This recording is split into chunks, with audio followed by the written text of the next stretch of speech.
لو قلت لك إن في طرق أو حيل بسيطة لو استخدمتها هتخليك تتعلم أي حاجة بسرعة، بكل تأكيد أنت هيكون عندك فضول تعرف إيه هي الطرق دي، إزاي تتعلم الطرق دي، هو في حاجة أصلا تخليني أتعلم بسرعة؟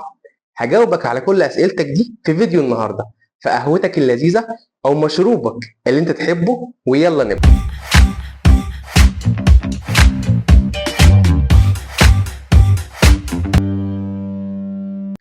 عزيزي المشاهد الجميل، السلام عليكم ورحمة الله وبركاته. أهلا بيك في حلقة جديدة من رتب أفكارك. التعلم مهارة مش بس محتاج تتعلمها، انت محتاج تكون بارع فيها وتعرف ازاي تستخدمها كويس، لأن الأدوات والوسائل اللي بتستخدمها في شغلك وحياتك كل يوم تتغير وتتطور باستمرار.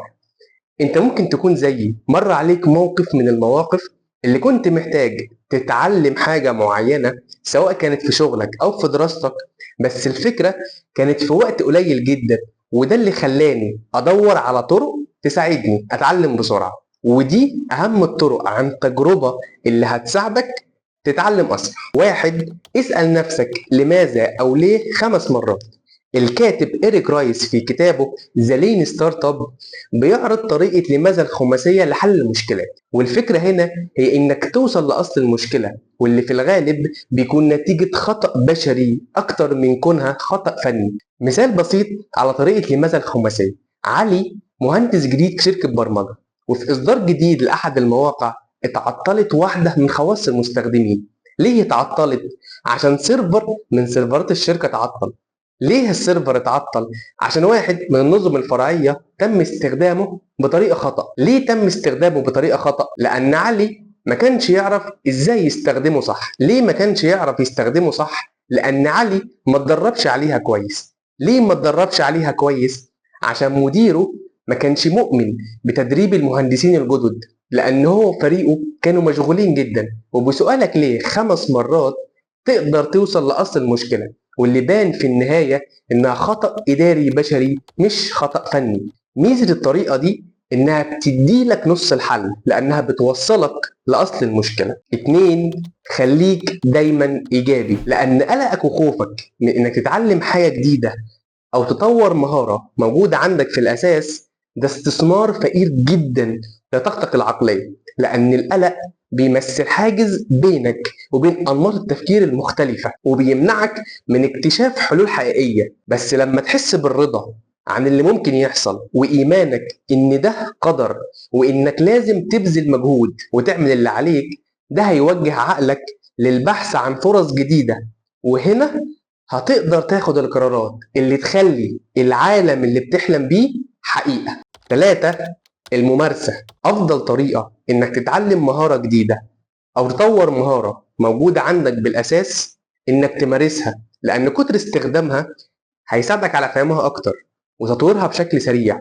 زي السواقة بالظبط، أنت مش ممكن تتعلمها من الكتب أو الشرح النظري، لازم تجربها بنفسك وتركب العربية وتسوق. وكل ما تسوق أكتر وتتعرض لمواقف مختلفة هتتعلم تسوق أفضل. التعلم زي السواقة محتاج ممارسة عشان تمرن مخك على الطرق المختلفة لتلقي المعلومات. 4، دور على الخبرة وتعلم منها.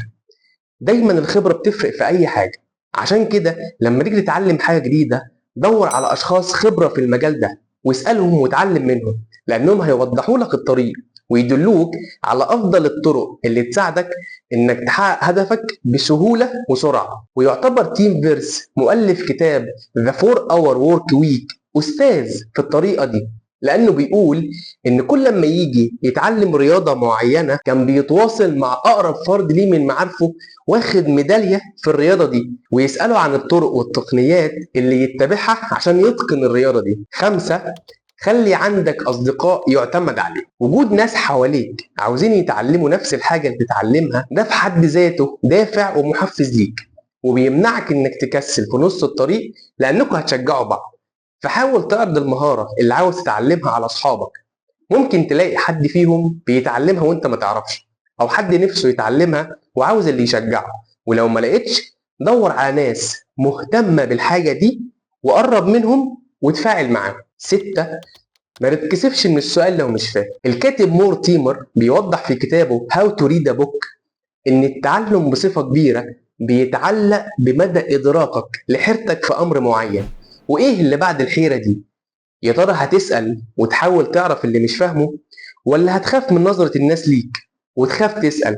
فلو حسيت في مرة إنك مش فاهم نقطة معينة، ما تتكسفش ترفع إيدك وتسأل. لو سمحت، ممكن توضح النقطة دي تاني؟ ما تخافش من نظرة الناس ليك وإن تصرفك ده تضييع للوقت، لأن الأغبياء بس هم اللي بيفكروا بالطريقة دي. 7. التكرار. الممارسة هي اللي بتمكنك إنك تتميز في مهارة معينة، وبتخلي استجابتك أسرع في أداء المهارة دي، لأن ده ببساطة بيقوي الروابط العصبية بين خلايا المخ، وبيقلل الوقت والمجهود اللي بيحتاجه مخك في تنفيذ المهارة دي. زي السواقة بالظبط، اللي بتتحول بالممارسة لردود فعل سريعة وتلقائية حسب الموقف اللي انت فيه. 8. ارسم الفكرة وخططها. الكلمات والصور بيكملوا بعض، وده لأنك لما بتضيف الصور انت بتضيف أبعاد جديدة للفكرة بتاعتك صعب توصلها وتحققها بالكلام بس، وبتساعدك على تقوية فكرتك والحفاظ عليها في صورة لينة سهل التعديل عليها. وتقدر تعمل ده باستخدام خرائط العقل أو شجرة الأفكار.